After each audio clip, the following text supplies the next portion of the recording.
Welcome to Smarking Down, The Last Dance. I'm your host, Brother Bob.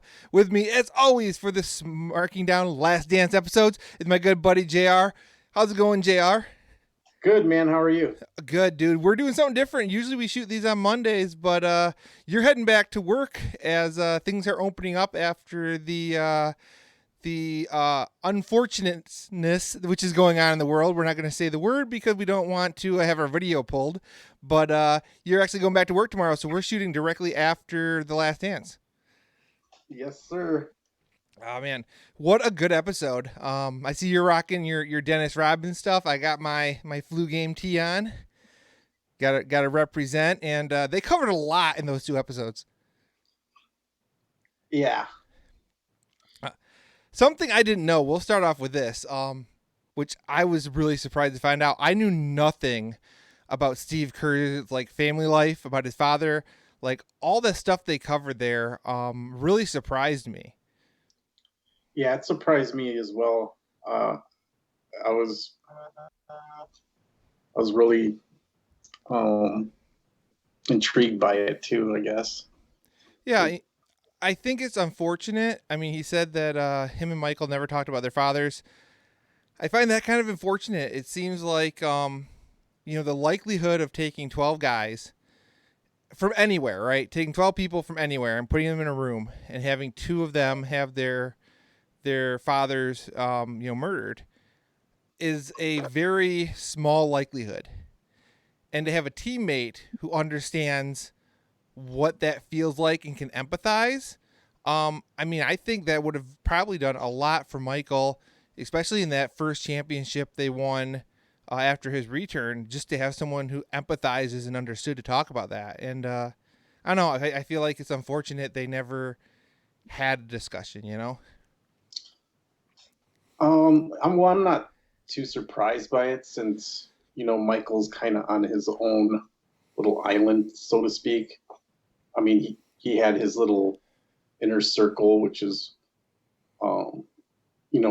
as far as beyond his so-called entourage, it was really just like Pippin and Harper, because they did the Breakfast Club. Yep. They didn't really touch on that in the doc, but I know they would work out.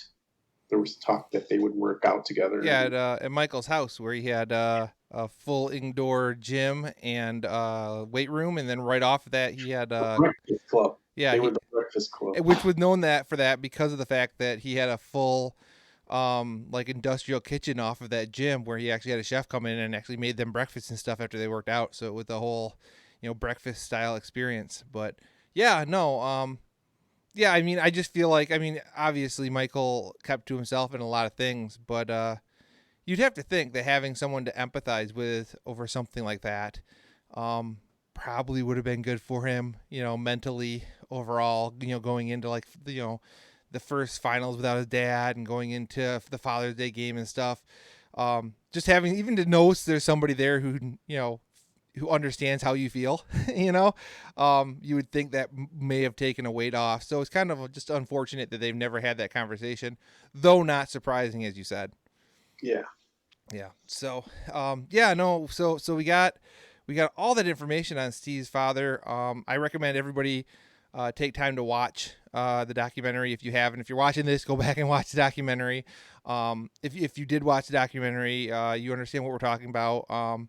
Where Steve's dad was murdered while being working for a college in another country that was during a time of war or upheaval.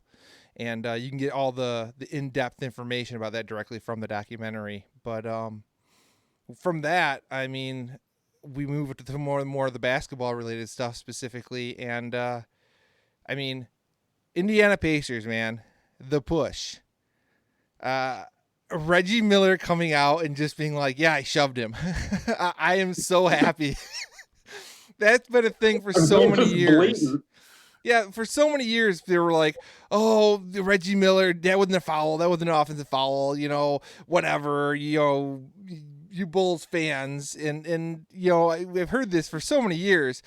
And here he is. He's like, yeah, so I knew they were going to switch. So I took Michael out as soon as I could. I'm like, all right, thank you, Reggie. Thank you for clearing it up for everybody who doubted us when we said that that was a shove. Yeah. Oh man. It takes. Um, Go ahead. what goes around comes around. I still think we're jumping ahead here, but I still think Michael pushed he Russell. was just acting as a maitre d', showing him to his seat. Yeah. Oh, His hand is clearly on. I know his momentum is taking him within that direction anyway.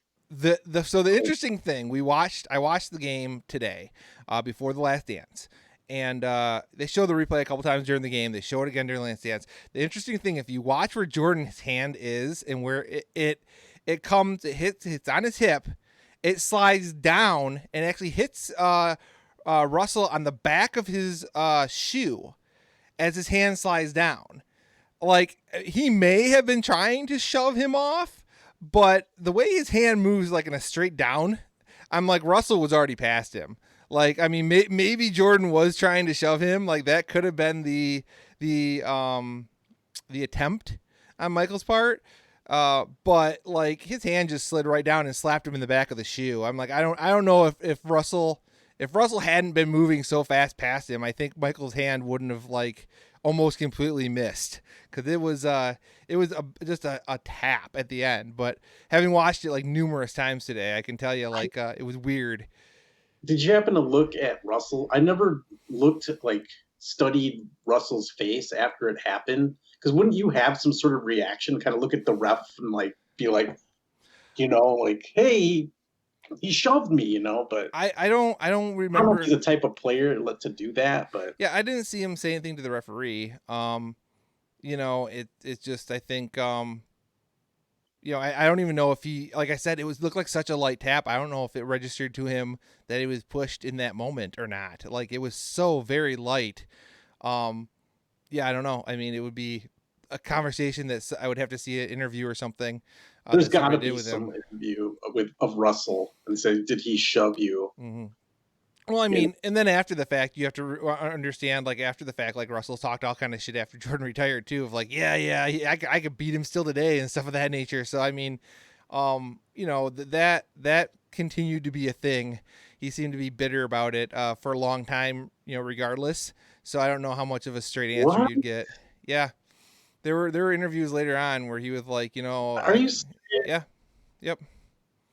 So, yeah, he started this when Michael was retired, before he came back. After. Yep. Because I've heard of the Michael or Michelle thing. Because is it Brian or Byron? And then the reporter asked him, and he said, "Is it Michael or Michelle?" Yeah, I didn't hear that, but yeah, no, there's apparently some bitterness.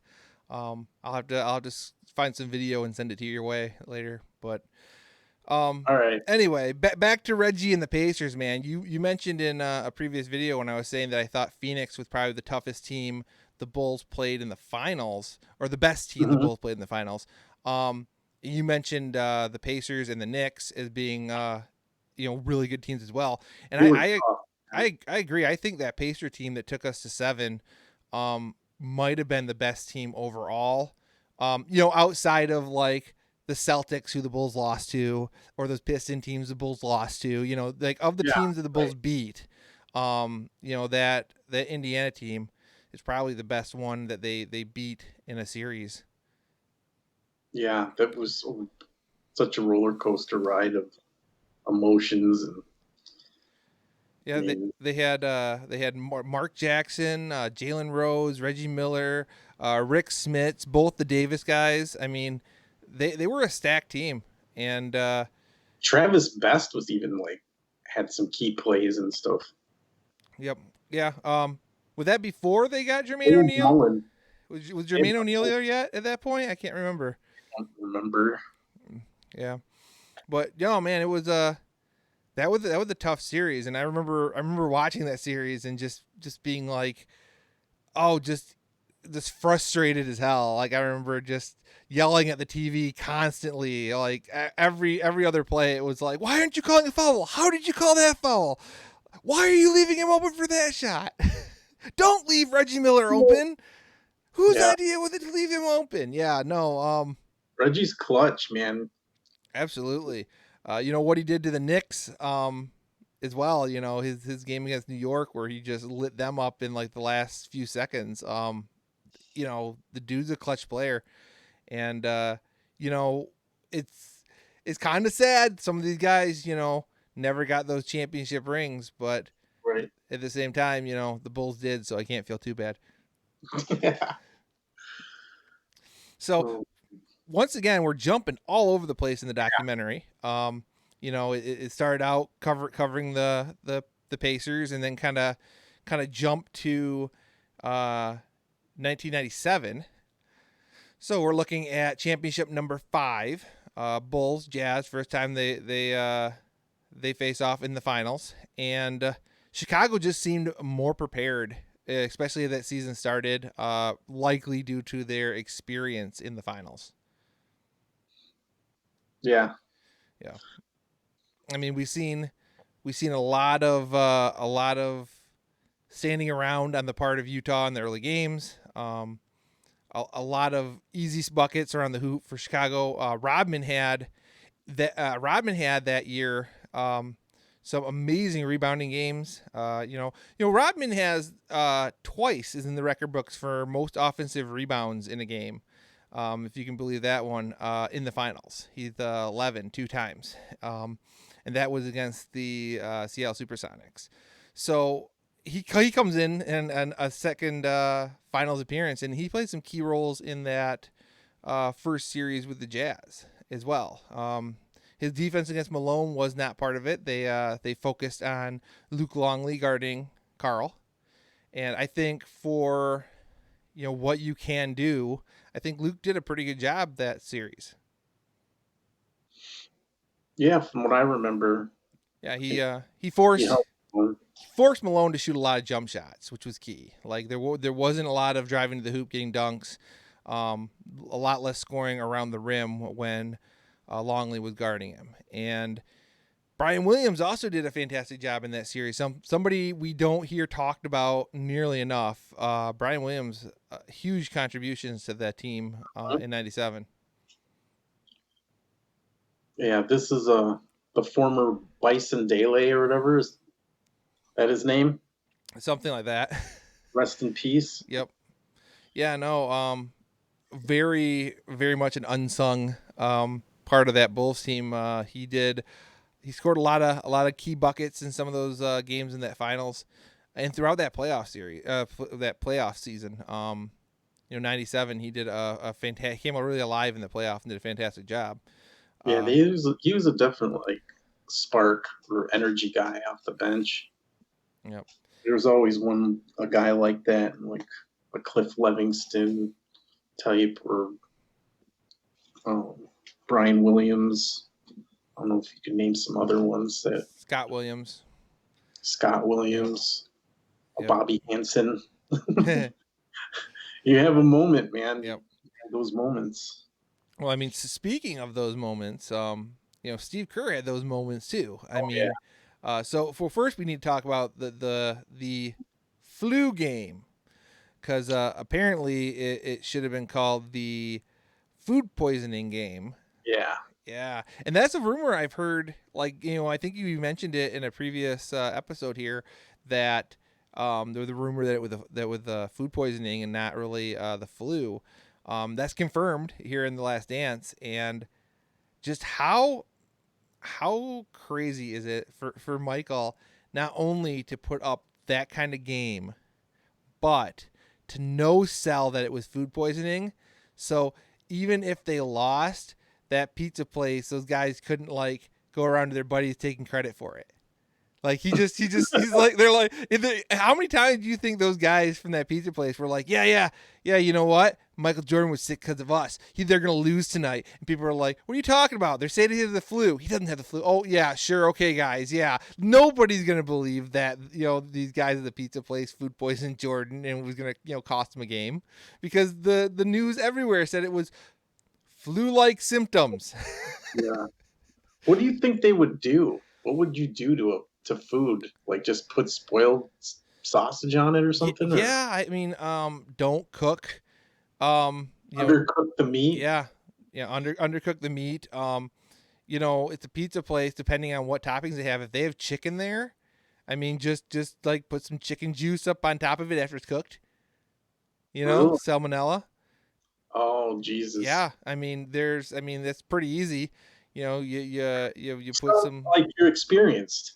I just mean anybody who's worked in a kitchen atmosphere for anything knows that like undercooked chicken is bad, and that's how you get salmonella. So I mean, put that on a pizza that's already cooked.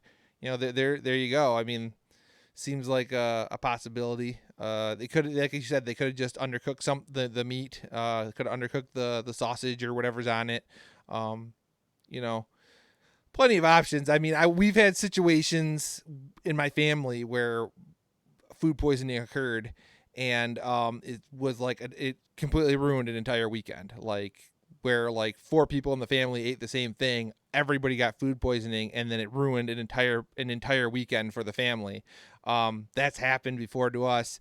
It's not something you want to play basketball with. I can tell you that. It's a situation where a real bad case of food poisoning, it's more of a can you stay out of the bathroom, more than can you play basketball.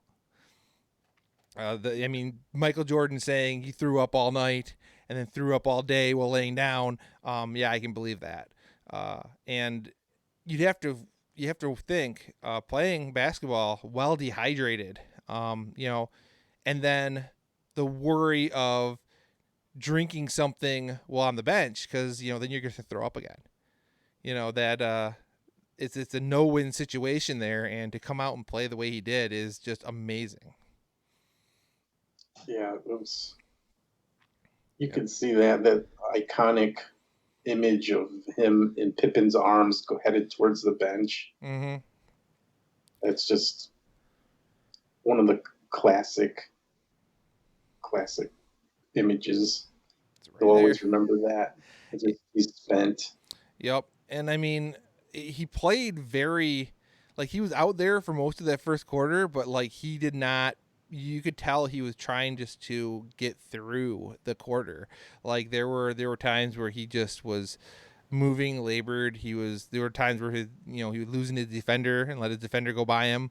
Both Hornacek and Stockton scored a few times off like pick and roll situations where Jordan just didn't have the energy to stay with them. So it was he was doing his best to strategically save himself for that fourth quarter, and it worked out in his advantage and in the team's advantage. So that's game 5, and then you follow that up the next night with amazing game 6. You have Steve Kerr become that hero, much like John Paxson had in the past, hitting that big shot.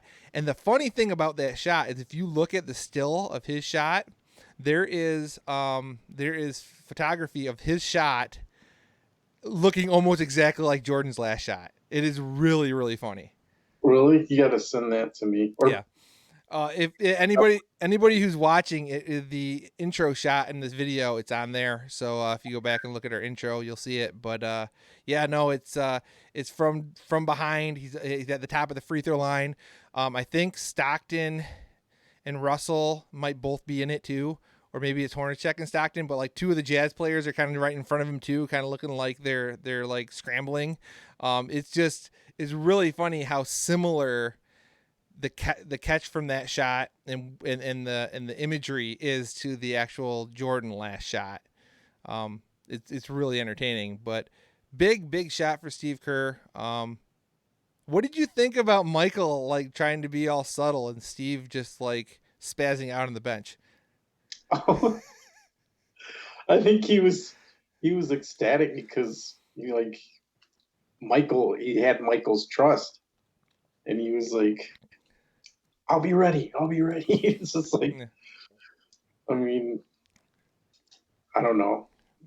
I It's loved it. I think that's like hearing the story of how especially how they've played out the Last Dance series and getting to go just recently, just a couple weeks ago, hearing the story again of how him and Steve got in a fight at practice, and how Mhm. Steve had to earn his respect and all this, and then getting to that point where Michael's like they double me, the ball's coming to you, be ready, and Steve's like, I'll be ready, if they come to you, I'll be ready, and he's all excited, and it's a feel good story, man. Like I don't know how else to describe that other than just like the perfect feel good story. It's one of those things that um they write into a movie that you're like that could never happen in real life, but here you are. It's one of those real life sports moments. Mhm. I mean, he's the GOAT. It's like, I mean, all those he learned from the past with he didn't have Phil Jackson yelling at him, "Who's open, Michael?" It's like Yeah. he did it on his own. He knew what was up. He was just like, Yep. "Be ready, because they're gonna double me." Yep. And then at the celebration at the parade, Steve Kerr getting up there and then joking with it, and being like, I guess I had to bail Michael out again. Yeah, That that's a classic. so good. And So funny. something a lot of people might not know is Michael Jordan's restaurant opened in Chicago, I think in '97, and in '98, I went to Chicago in '98, and when I was there, they actually had on display a signed basketball that said Michael Who, and it was signed by Steve Kerr. So that was on display in the lobby of Michael Jordan's restaurant, which was just awesome.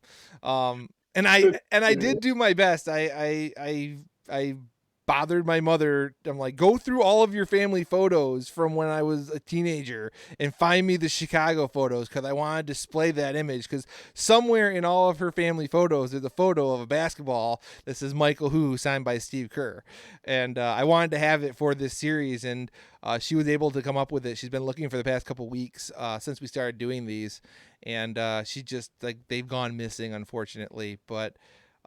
Yeah, that was one of my favorite things from Michael Jordan's restaurant was the Michael Who ball. That's great. I hope, yeah, hopefully you can find that. I'd like to see it. Yeah, I mean, I just want to have them. Jordan's been my son Jordan's been watching all the Last Dance stuff with me. He's raided the storage area. He's rocking the Jordan jerseys and the Pippen jerseys, and he stole the championship T-shirts. And he's because he's right at that age, he wears like a size large T-shirt. So he stole all the extra large stuff. He stole all the large stuff. He's right at the age where he can wear all that stuff. That I wore during that same time period. So he's been real excited about it. And God, I just want to have all that stuff to show him. With a family vacation and stuff too. So yeah, a lot of crazy stuff happened in Chicago. Michael Jordan's restaurant, and we ran. You've never been there. You never went and made it to Michael Jordan's restaurant? It, no. Yeah, it was super cool, man. We ran into in the lobby. We ran into of all people at Michael Jordan's restaurant. We ran into professional wrestler the Iron Sheik. No Yeah, way. and he hit on my grandma. What? He's like, oh, I'd take this young lady home with me, ha ha ha. And I'm like, oh my god. On your Yeah, grandma? yeah. It was surreal. He pulled out like he got somebody with him and he pulls out all these like photos and he starts like selling photos. He's like, autograph photo, $10. Get a photo with Shiki baby. And like he's selling like autographs and like pictures with people in the lobby of Michael Jordan's restaurant. It was crazy. It was super, super weird. Or did your grandma give digits? No, my grandma's like, yeah, you might have beat Hulk Hogan, but my husband would kill you. And I'm like, oh snap. I'm like, you did not just tell Iron Sheik Grandpa would kill him. Like, we do not want Iron Sheik showing up to our house. Isn't he the guy that his trademark move was the camel clutch? Yeah, and he's the one who, if you're not a wrestling fan, he's like, people are like, dude, he's legit crazy. Like he freaking he told people he would humble them in the old fashioned way, which is not a way you want to be humbled, let's just say. And at one point he said he was paid money by a promoter to break Hulk Hogan's leg, and like legit in a match, but didn't do it because he liked Hulk Hogan, but he could have. And just, yeah, there's some crazy Iron Sheik stories. And yeah, my grandma's like, oh, my husband would kill you. I'm like, oh geez, grandma. So yeah, those photos, like I have the Iron Sheik photo. I have that. I don't have any of the others though, so it's one of those things I need to try to track down in the future. But all of a sudden we got off on a completely different topic, which we sometimes do here. Yeah, but yeah. So anyway, we get the '97, the fifth championship over the Utah Jazz. And lo and behold, after we beat the Pacers in 7, we're facing the Jazz again. What do you think it had to be like to be a Utah Jazz fan in the late '90s? Oh man, it's probably worse than Cleveland fans. No, Man, oh, it had to be difficult. Like, I mean, you're right there. You're at the finals twice, and to just get stuck at 6, 6 game series. and as much as I will regularly tell you that Chicago sports fans are the best sports fans, I will say that over and over again, whether we're talking like basketball and hockey, or if we're talking freaking pro wrestling. I'm always like, dude, the Chicago crowds are the best crowds. Dude, in those two playoff series, man, Utah, their fans, the noise from their arena was much, much louder than it was in the United Center. Those fans were passionate fans, and you almost, you kind of got to feel a little bit bad. I mean, twice they were there, and unfortunately, they were there at the same time Michael was. It's the acoustics at the United Center, man. I don't know, they didn't. I don't know if it was intentional or not, but it wasn't as loud as the old Chicago Stadium.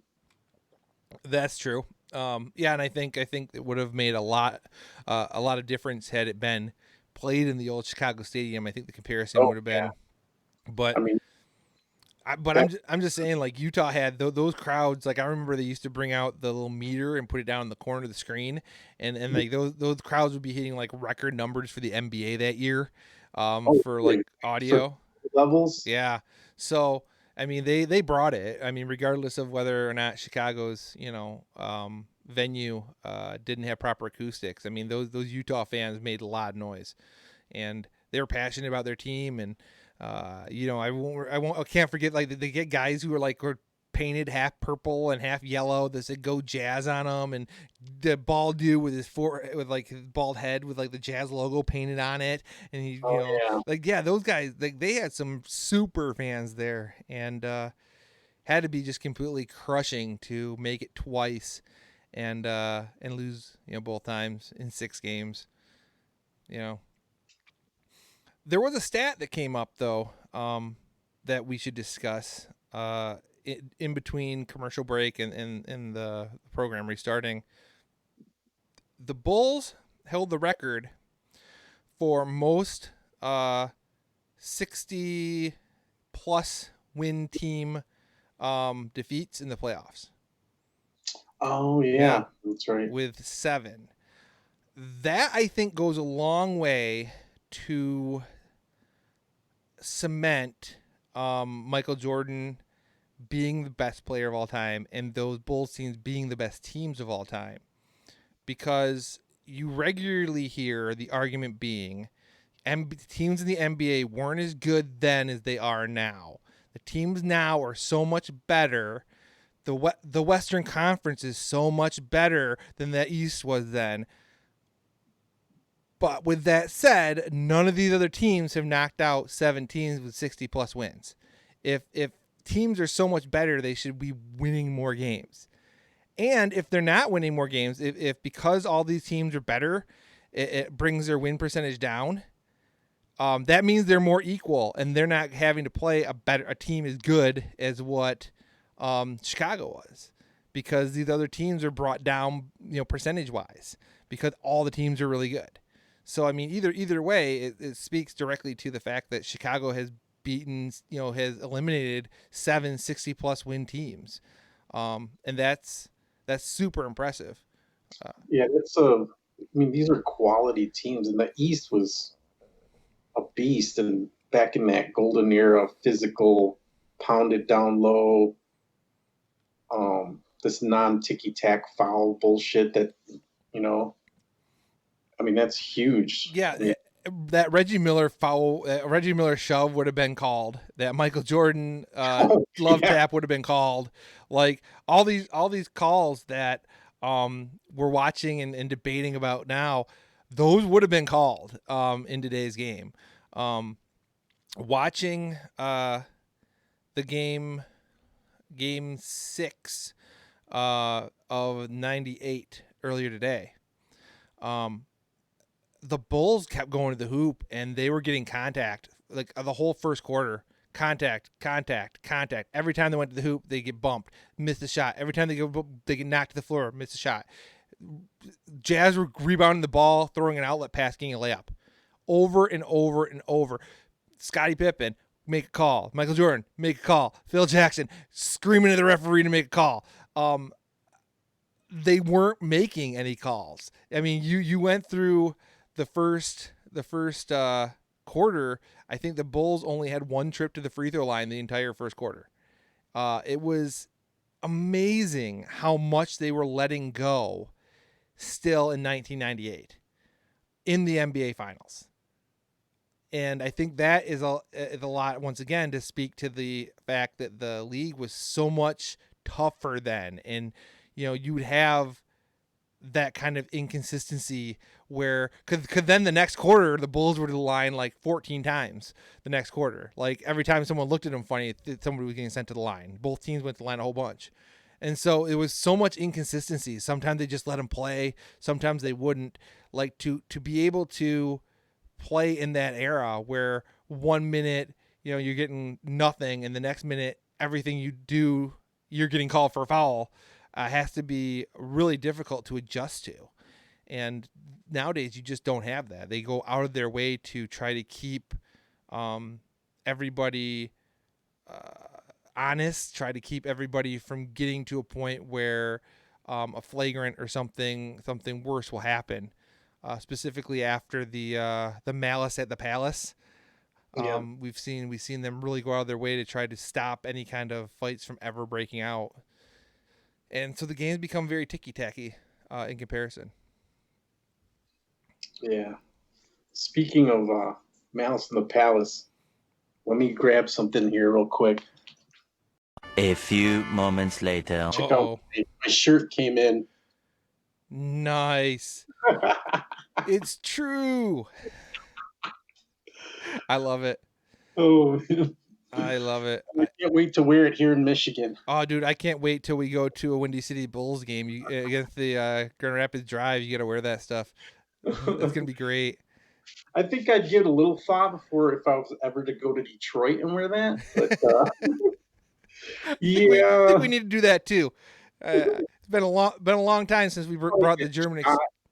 Been a long time since we brought the German exchange student to Detroit and got dirty looks from Detroit fans, and need to relive that memory with that shirt. Oh man, I love it. You're gonna have to wear that one to work too. I'm sure everybody you work with, you got some Piston fans at work. I'm sure they'll appreciate it. I probably would get in trouble if I wore that to work. I have worn my Detroit Sucks t-shirt to work, but it was under something. By a quick show, my coworker who I bet all the Detroit games with, I had to give the old flip the shirt and show them. Yeah, you wear that under like a Bulls hoodie, so that way you can pull out the We Bulls have hoodie. dollar bets on every Detroit Chicago matchup. So that's gotta be rough these days. oh yeah. Yeah. Tell me about it. But yeah, so So back to the Last Dance here.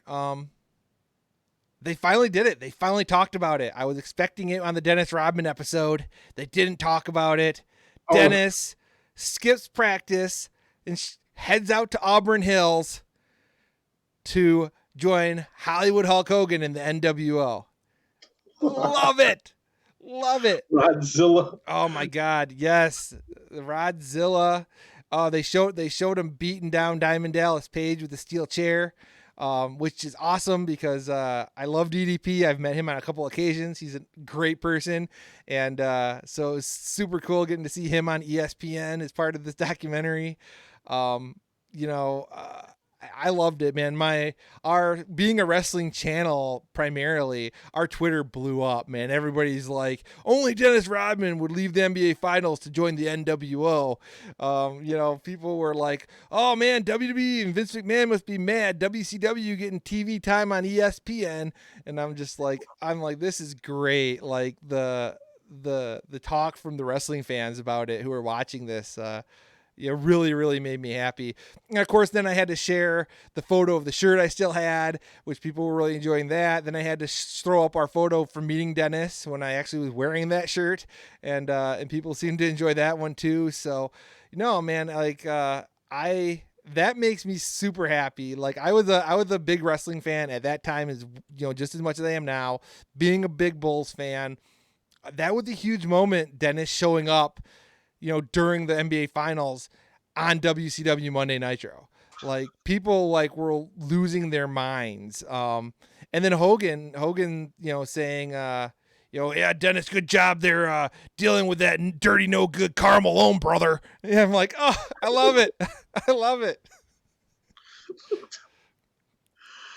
Oh, and what they left out is that, and I mentioned this, somebody, one of our friends, Joey Hollywood, who does a sports show, mentioned what a class act Karl Malone was to come on the bus and congratulate all the Bulls players after they won, especially Dennis.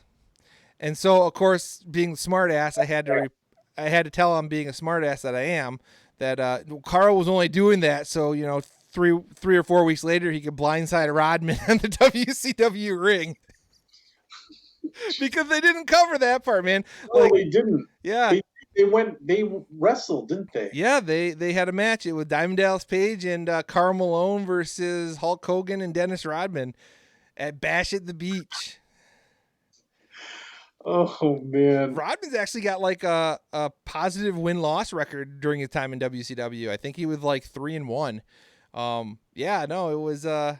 It was entertaining. They by far weren't like, as good as the majority of the roster, but I mean, the guys traded some, forearms, and they traded some tackles, and they, did some arm drags, and there was the diamond cutter in there. There was some simple rudimentary wrestling stuff that they pulled off, and everybody seemed to enjoy it. So yeah, man, I'm happy that we got a little taste of that in the documentary. Is that something I could YouTube? I need to see that. I'm sure you can YouTube it. Though I probably have it on DVD as well if you can't find a good quality version. Yeah. I'm sure it's on one of the many NWO DVDs or whatever. Rodman. Yeah. Karl Malone. I know it's on WWE Network, but nobody wants to give them $10. So, so yeah, I can definitely find it for you if you can't find a good quality version of it. But it's good stuff. So Dennis, of course, it made it look like the bad guy in all of this because, he went off and did this thing with WCW. And I would really like to hear, in fact, I sent a tweet out. I'm hoping Conrad and Eric Bischoff will cover this on a future Eric Bischoff podcast. Eric Bischoff was the president of WCW at the time. He would have been in charge of making all these deals happen. I really want to know if this was a deal that had already been in place, if this was a contract that he had to, an obligation he had before the finals came, or if this was just Dennis being like, yeah, Hogan called me, so I said I'd show up. Like, I really want to know how flighty it was on Dennis's part, being that they made it seem like he just kind of decided to go. I'd like to get some more insight from somebody from a party that isn't necessarily Dennis or the Bulls. So hopefully they'll talk about that on Eric's podcast, and I'll get a little more information because I'd love to know more about how all that came to happen. Sweet. Yeah, but so we got Bulls Jazz game 6. Utah shows that they're going to be tough, just like they were the year before. Take it to the 6th game. We had that shot the year before in game 1 where Michael hit that jumper from the left top of the key to the left, though, on the left wing on Russell. So it's one of those things where and that's one of the reasons he did pass off to Steve Kerr later in that series, is because he said that they came over and doubled.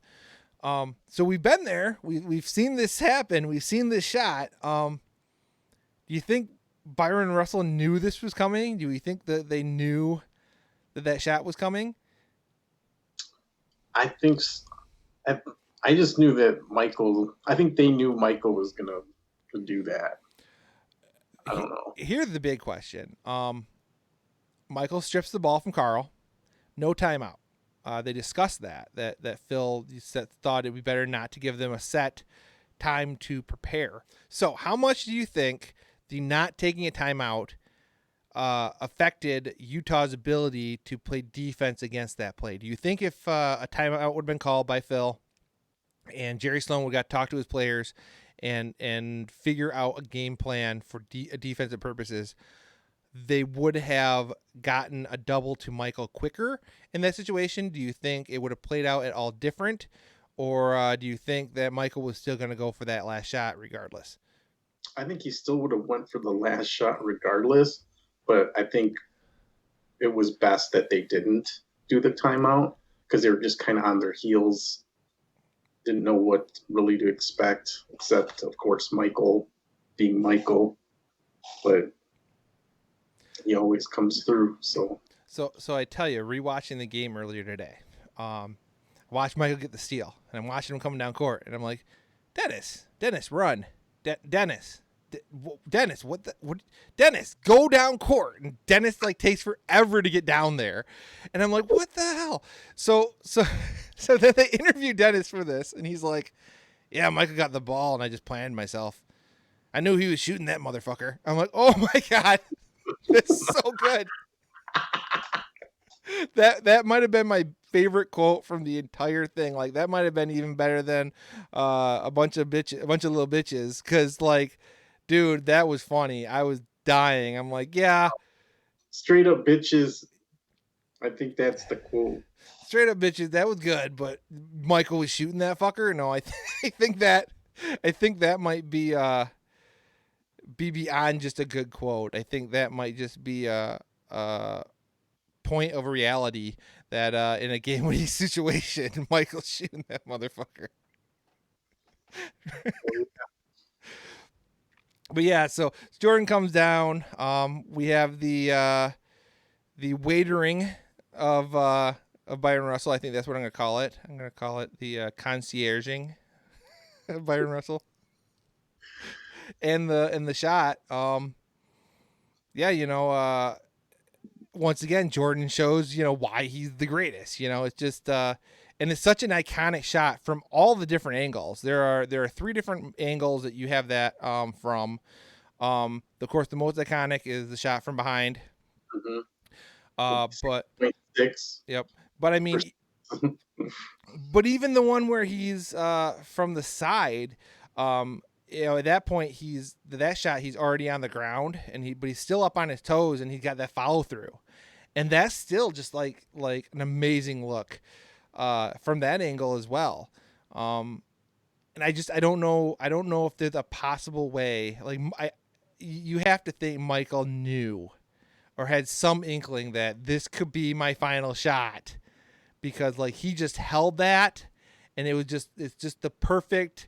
It's the perfect image to put on a poster or on a T-shirt or, on whatever, any kind of merchandise you need to.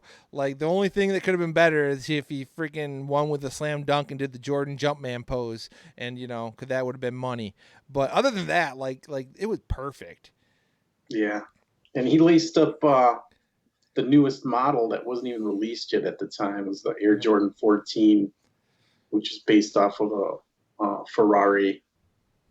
And now those are nicknamed the Last Shots. Sure. Those are one of my favorites. Those are one of the best basketball shoes to play in, performance-wise. It's you lace that bad boy up, it almost feels like an extension of your foot. Just it hugs around. The traction's awesome. I wore them today. Did you? Yeah, I have my OGs, and I laced them up today. Had to run out to the store and stuff. I'm like, you know what? I'm wearing them. The red colorway? Black and red, yeah. Nice. Yep. So, yep. We had to go do some social distance shopping. Had to pick up an order from Best Buy. And so I'm like, well, I'm not leaving the car. It's raining. I might as well wear my Last Shots. Worked out well. But yeah, no, those are super comfortable. What's that? Are those your rainy J's? No, I didn't get out of the car. So I you mean, didn't get out. no. So I mean, since I didn't have to get out of the car, I may as well. But yeah, no, those were super comfortable. The 13s were super comfortable. The 12s I thought were heavy. I actually played in the 12s in high school, and I hated them. They felt heavy and they were stiff. Yeah, they were kind of stiff. Yep. So I mean, but yeah, like that era for some reason, like that era of shoe Jordans are some of my favorites. Like we discussed the Olympic Jordans, which I had, which I think we said were 7s. Yeah. Yeah. I like that style that year. I like the year. I think there were 5 or 6s with the cross straps. Oh, that's the 8. That's the 8. Okay, so it's the year after. Okay, I like those, but like the 11s, 12s, 13, 14, like those 4 years. I had the 8s, and I didn't really like them that much. I just wanted them because they were the Jordans at the time. Yeah. But and they were hard to put on. Kind of a bitch to put those on with the straps and the Velcro. Yeah, it is an extra step, but they look so cool. But yeah, no, like I love the later Jordan era, the second 3 championships, the shoes they put out every year there just looks so good. And those are some of my favorites. But yeah, so anyway, we talked about Karl Malone comes on the bus and actually goes ahead and talks to everybody, says good game. I thought that was huge on his part. Fact. Absolutely. Like, I mean, how demoralizing 2 years in a row to lose in 6 games to the same team, and then to be exactly the opposite of the Detroit Pistons. Yeah. It's like night and day. Yeah, I Yep. mean, I like Karl Malone. I mean, showed true sportsmanship there. Absolutely. Could imagine what he was feeling at that time, man. But just he manned up. Yep. And once again, it's one of those situations where you kind of feel bad for the guy. Didn't get to win that championship, but he still had like a storied career. Still, a Hall of Famer. You can't really take any of that away. And he was one Michael Jordan shot away. One steal. One turnover away from being an NBA champion. With that close. So yeah. But then, what did you think about the talk of Phil Jackson coming back that Reinsdorf had to say and that Phil had to say? Because I was under the I was led to believe that Phil was not brought back, was not offered his job back, and that's what ended it. But it sounds like that's not what happened. I think that it was laid out a long time ago. Yeah, but Phil specifically said Reinsdorf asked him back. I know, but when you're already all that emotional with the whole roller coaster ride of the season and the championship, and just it takes a toll, and just like you're almost to that point, it's like I'm done. It's been how many years since Chicago won a Why, championship? why didn't Reinsdorf say something from the beginning? Mm-hmm. How many years has it been? 22 since last Bulls championship? Don't remind me. 22 years. Yet Reinsdorf seemed to somehow think that had Michael stayed, Krause was going to be able to somehow build a championship team around him in a couple of years. I don't know how he could, with a straight face, say that, seeing that the Bulls have been, even when they became a playoff team again, right, perpetually knocked out in the first and second round of the playoffs. They have not made it back to the finals, and it's been regularly they build to a good team. They get a good team. They have a few playoff years. They can't get any more draft picks. They don't bring any more stars, and then they have to rebuild again. It's happened over and over and over with the ball club since Michael left. How did he think in 2 years, retrospectively looking back at what has happened in the 22 years since Jordan left, that the Bulls were going to be able to build another championship team? You have to assume with Michael there and Phil there coaching, you have to assume they're going to be outside of the lottery or at the very bottom end of the lottery.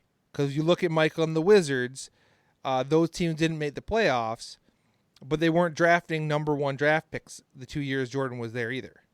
Like Jordan, even at that point, and that was, 3 years later, with a much less motivated club, he kept them from being 1 and 2 draft pick team.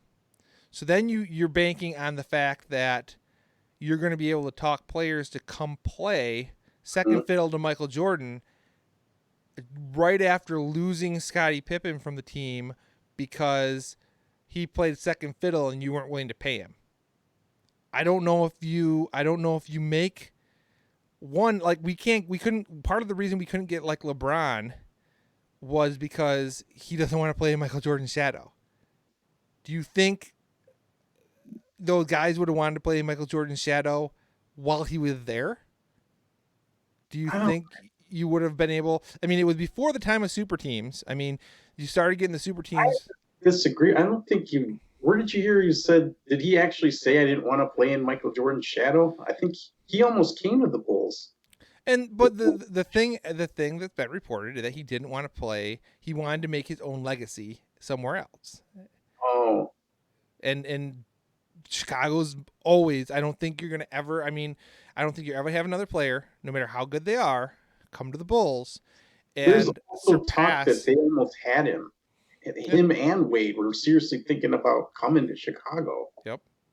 But like I said, I think a lot of that had to do with he wanted to have his own legacy somewhere, and he could do that, and that's why he went back to Cleveland. I think is because that's his hometown, and that was the best place for him to have that. If he brought a championship there, he could be the Michael Jordan of Cleveland. He could be that guy with the retired jersey and the statue and all those things because he's the hometown guy who did it. Because even when he was in Miami, Dwayne Wade had already won a championship there with Shaq, recently. He would be a guy, but not the guy. Now he's in LA, which he's not ever going to be the guy. You got Magic, you got Kareem, you got other guys, Kobe, you got other guys. He's going to be a guy, a superstar among superstars.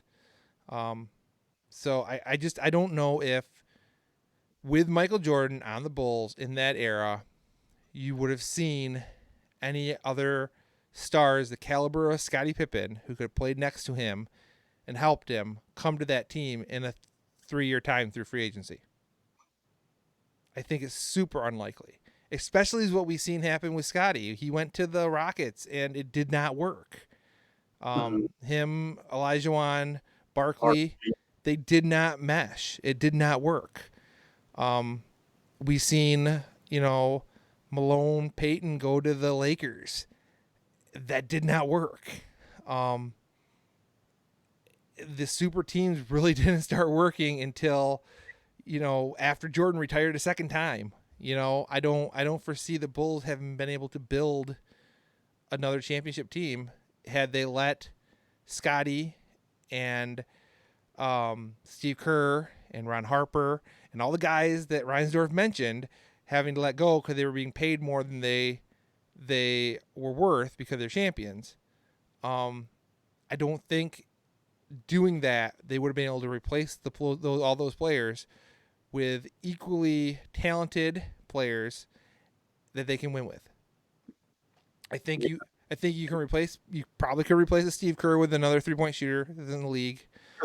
To say it in a couple of years, I don't think that would have happened. And I mean, they talked like we already mentioned in this earlier tonight. We mentioned the fact that Michael Jordan had people had to earn his respect, and that he earned that respect from Steve Kerr, and that's why he gave him that opportunity because he knew he could do it, and he earned that trust, right? Who are you gonna? So you're letting all these guys go, and you're gonna bring all these people in within 2 years that Jordan's supposed to earn that kind of trust with while he's on a losing club because, it's not going to happen overnight. You're going to have to make trades. You're going to have to sign free agents. You're going to have to make draft picks. There's going to be some movement going on. At what point is Jordan going to be able to come to rely on those guys? It's just... It'd take a while, I think. It took 22 years and we still aren't back to a championship. Yeah. My dad was on the wait list for season ticket holder spot for the Bulls, and after the Last Dance, finally got that call. Terrible! What a terrible season! And I went to a few of those games in '99, 2000, or whatever, and it was bad. Yeah, the 98-99 season. I mean, who did the Bulls draft in those years? Who did they? I mean, they got what? Elton Brand, Marcus Fizer, Jamal Crawford, and Jamal Crawford was really young and just raw, and he was just he was a chucker. So, he's not like the experienced veteran now. I mean, he can still play. I don't know why he wasn't on a squad. To be honest, he can shoot three and mad handles. So the best the Bulls could get while being one of the worst teams in the league was Elton Brand. So with Jordan there, they're going to be better. They're not going to get someone. They're not going to get Elton Brand. Who I don't know. Williams, and then he made the career-ending mistake of riding a motorcycle. Yeah, we do not have good luck drafting point guards, man. It's just kind of a fact. Yeah, I mean, Heinrich. Yeah, we don't have good luck drafting point guards in the lottery. I don't know, man. Kobe White. I think Kobe White has some really good potential. Well, you will have to see how that goes. Hopefully, it'd be nice to see the team back to winning. Been a rough 22 years. Yeah, I mean, I would hope. My hope is that this opens the eyes of Jerry Reinsdorf to how marketable still the Chicago Bulls as a franchise should be. I don't think they are. I think the fact that you have had... They know they've been banking on this whole Last Dance nostalgia for how many... It's just as of recent, because of all that bad pub from All-Star Weekend, that was like the last straw that they finally changed the regime. Mm-hmm. But I mean, they have been living off of the money they're making from the team without making the team a respectable team. You know, they're allowing management to just willy-nilly trade off like key parts of the team. They've broken up the team numerous times in that way. They've had feuds between management and players. They've had just all kind of issues post the Jordan era, and they kept selling out. They Yep. didn't. There wasn't that much focus on it. I know John Paxson's a fierce competitor. I know he's not just fucking around at his desk. He wants to build a winning team, but he just didn't have the right people with Gar, Foreman. They had their run and their picks and the conflicts with the coaches. Yeah. I mean, and that road, Hoiberg, Thibodeau, Skiles.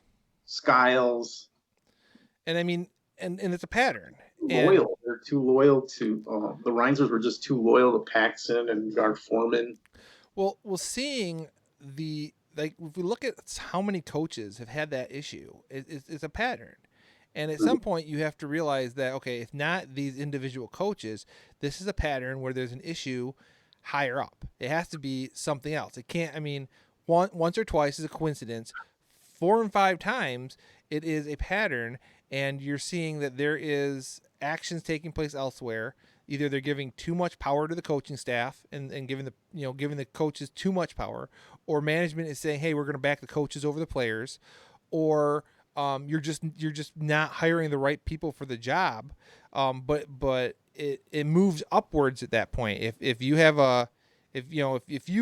are regularly have players who are not showing up to practice and not held accountable, well, that's not the player's fault anymore. It's the coach's fault. If you regularly have coaches who are getting into fights with players and you keep switching out coaches and it keeps happening, it's no longer the coaches and individual coaches' fault. It's got to be the people who hired the coaches. It's got to be management's fault. That stuff eventually moves upwards. And I think it's the Bulls need to focus on those problems they've had in the past and turn around the way the team is seen specifically by players in the league. Because otherwise they're not going to ever bring in another star through free agency. And when they are winning games, they're not getting draft picks. So they really either need to get that superstar, that lucky superstar out of that draft that they can, that can propel them to the next level, or they're going to have to sign the right players. And they can't do that as long as the team is looked at as cancerous or looked at in that negative manner. Well, now that we have AK, I think it's a fresh new slate, and I think one loose end is still there with Boylan still around. As soon as we get rid of him and get a new coach in there, start fresh. I think now teams, superstar caliber players will be looking at Chicago like, hey, Pax and Gar gone, Boylan's gone. I think we can do something here. Mm-hmm. There's already a rumor about Anthony Davis, like possibly. They said the Bulls have a chance of signing him, the highest chances. Well, that would be a move in the right direction. I mean, there's a lot of speculation going at this point of if this season continues. So, yeah, there's a lot of questions out there. But I'll pose a question, a what if to you. What if Phil Jackson had called Michael before he decided to become part of Wizards ownership and said, hey, I got this job with the Lakers. What are you doing? Oh, so there was a year wooing Michael to be a Laker. Yeah, and there was a time frame for it. Because of the lockout, Jordan didn't retire until January of '99 officially. He didn't become ownership of the Wizards until the following January. and the following year is when he stepped back on the court. So there's a time frame. You got a 3-4 month time frame. What if Phil called up Michael and was like, "Hey, I'm in LA. Scotty's trying to get traded here. You seen that in the paper? Would you be interested in coming?" If Scotty was there, Well, Scotty was trying to get traded there. That was part of the falling out in Houston. Is that half season? I think he'd want to go where Scotty was and Phil. Well, I mean, Like- Scotty ended up being traded to Portland, so that wouldn't have really been an option. But Jordan did come back to go to the Wizards. Yeah. So if Phil calls him and says, "Hey, we got a playoff team that needs a guy at the shooting guard or small forward, and we need another wing, young team." I think he might have. I don't know. I think he might have accepted that challenge. Yeah, I mean, from the sound of it, like him saying that that it was harder to walk away than it would have been to, he rather would have stayed and had to like work towards something than had walked away and not had an opportunity. And then seeing him come back to a team that obviously, I mean, even with Michael Jordan, was not going to win a championship. There was no point with that Wizards team going to win a championship. No. So being offered a spot on a team that was a playoff contender with your coach running the same offense that you've ran for, 10 years? Yeah. I mean, more than 10 years. 84 to 94 was 10 years. So 14 years? Yeah. I mean, that's... Kobe would have loved that. Yeah, I know, right? No, I mean, I think, I don't know. I mean, and you think like Kobe getting to play with Jordan instead of, against him. He patented his game so much after Michael already. Think of the other, and Jordan being that veteran who, could mend things between Kobe and Shaq. You may have not seen, Shaq leave. There's so many what ifs in that scenario that could have changed, but it's an interesting question just because Scottie Pippen had been lobbying a trade to LA from the Rockets and had been doing so publicly in the newspapers at the time. And they ended up trading him to the Trailblazers for like half their bench, but Scottie wanted to rejoin Phil in LA, and there was talk that LA wanted Scottie there because they were looking for a player who had championship experience, who was a star caliber, who their younger roster could learn from. And I think that role then that would fit Michael perfectly. I mean, who better to learn from than the best basketball player of all time, the guy who led Phil's other team to 6 championships, 14 years under the triangle. It seems like a perfect fit. So interesting scenario to think about. Yeah. Yep. But anyway, man, yeah, I don't know what I'm going to watch next Sunday. Not having these is going to be hard. Sad, man. Come to an end. Yeah, for DVR. Yeah. I tell you what, there's some really good videos on YouTube breaking down like Jordan's years with the Wizards. Some amazing stuff. There's one, Grant Hill. I'll tell you this before we go. This is good. You'll enjoy this one. So Grant Hill, playing with the Magic, they played against the Wizards. In that game, he blocked Michael's shot 3 times. So he's telling this to Dan Patrick on like his radio show. And he's like, "Yeah, I blocked Michael 3 times. I'm feeling really good about myself. Yeah, he's 40, but I blocked him 3 times. Like, I'm feeling really good."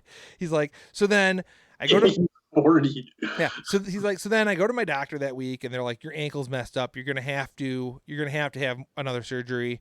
There's no way around that." And I'm looking at the schedule, and I'm like, well, the Wizards are coming up like next game.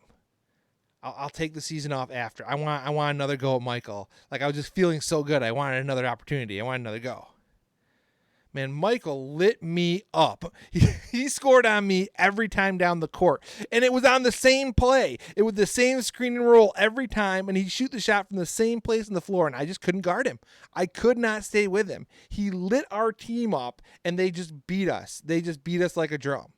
And I'm like, that's amazing. That is a 40-year-old Michael Jordan just completely destroying a Orlando Magic team, which had freaking Tracy McGrady on it too. And like the footage they were showing in this video that I watched is showing Michael's like lighting up Grant Hill. He's lighting up T-Mac.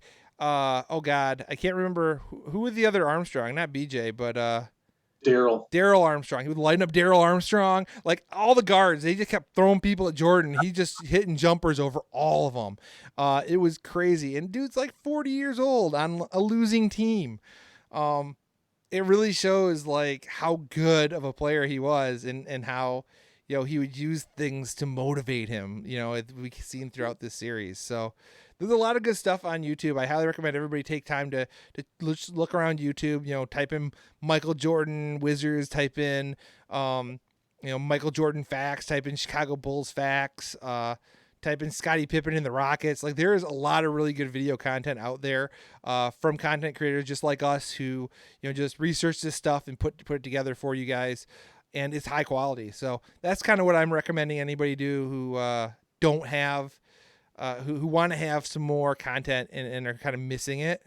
The other option, if you're new to the Chicago Bulls, to the dynasty, and you're looking for video, the DVDs are almost impossible to get. They're like $200 and some for the box set for the championship season. It's crazy. But Amazon Prime has them. So if you're a Prime subscriber, I believe you can watch all the championship videos. I believe all the Michael Jordan, like Learning to Fly and Michael Jordan's Playgrounds, I believe those are all on there. Individual games. So all the individual games from those box sets are also available on there to watch. And they're all free to stream if you're a Prime member. So sign into your Amazon Prime Video account, people, and enjoy that because that content is all readily available to you. Don't be subject to the Last Dance effect. Yes. With jacked up prices for the bundled DVDs for all the championships. Absolutely. And I mean, there are still Fanatics and some other places have some of the individual championship DVDs that just have the documentary. But if you're looking for the games too, I mean, Amazon Prime's a great place to find it. I mean, we have all this stuff. In fact, I need to track down a VCR, I think, because I have boxes upon boxes of Chicago Bulls games on VHS. If I can track down a VCR, now that we're doing video editing and I have a computer able to do this kind of stuff, I don't see any reason why I can't transcode all this stuff into MPEG-4 and have digital versions of all this if I can find a decent, a VHS player to play it to. So that's something on my future list of things to do during these uncertain times where everybody's at home is, trying to locate a VCR and trying to get some of this footage and share it with my kid. So, but I don't know. Last Dance effect. A friend sent me a screenshot from Yahoo Sports, Google News or whatever, that a game-worn Air Jordan pair of Air Jordans sold for a record-breaking $560,000. Jesus. Well, I mean, we talked about this off camera. There are basketball cards I have that I'm finding on eBay at like $2,000, and I mean, I haven't checked recently, but I know like after Jordan retired the second time, his like rookie card was only going for like $2,000 or $3,000. So these other cards are cards that were out like during his championship run. I just don't know if this is the Jordan effect, wreaking havoc, the Last Dance effect wreaking havoc on prices because it seems a bit high. But is that Dennis Rodman tumbler? Is that the one that the hair changes color when you put cold liquid in it? Yes, it's one of them. I got another one. I wonder how much those are going for. Oh, I don't know. I haven't looked, but I got this one too. it a double? Oh, it's a different one? Yeah, it's a different one. You don't have any duplicates? Nope. Nope. If I did, you'd already have one, bro. And then of course, I got the Michael Jordan one here. I had that one. Yeah. I don't have it anymore. Yeah. Like I said, I went into storage and found all of the things, including the 6-time champion last shot plate and the plate. What's that? You ever eat off that plate? No, it's one of those. It's one of those ones that if you eat off it, like the paint comes off or whatever. It's like a collector's plate. And then, of course, the image of Jordan here at the parade that we seen at the end of The Last Dance with those Oakleys on you didn't know existed. Okay. Yeah. Did you spot those? They had like leather on them. Yes. Yes. Love those sunglasses. For his face. Yeah. They didn't look like they fit his properly. If they were a little bit bigger. Yeah. Overall, it probably looked better. I like you can't beat the old remember the Oakley jackets that he used to wear? Like Rodman wore them too, just the oval Oakley. Those are classic. I mean, I love those. I had a pair of the gunmetal. They were like gunmetal colored. Mm-hmm. Yeah, I had a pair of yellow Oakleys back in like college, but no, I was like, I was a junior in high school last time the Bulls won a championship, so Oakleys were out of my price range, but damn, I wanted those. Yeah, for over a couple $100. I mean. Yep, exactly, but no. So anyway, I've enjoyed doing this with you, man. I thought this has been a fun time, and hopefully everybody who's watched has enjoyed our episodes. And we had episode 3 did really, really well. So if you guys episode 5, Bob. Yeah, I know, right? I don't know. 6. Got to finish it with 6. I know, right? I mean, but I mean, what are we gonna do for 6? Maybe we'll have to come up with something as a bonus episode. I don't know. Let's do a Last Dance tribute with your paraphernalia. Yeah, we could probably do something like that. I don't have much. I mean, I have J's, certain Jordans and stuff. Yeah, I mean, we could probably also, maybe discuss a little bit more of the Washington Wizards stuff too, if we really wanted to, Oh, and yeah. I wonder if I still have Jace's little toddler jersey. I have Jordan's 3 little baby Wizard jersey and his first pair of Air Jordans in a box. I can break those out. Yeah, his little Wizard jersey and his little black and blue Air Jordan shoes. Yeah.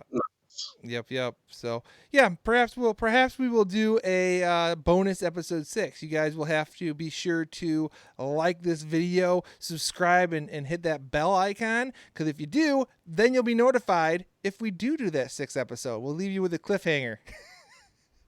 Nice. Yeah. All right. Well, thanks everybody for joining us, and maybe we'll see you next time. All right. Thanks. Peace.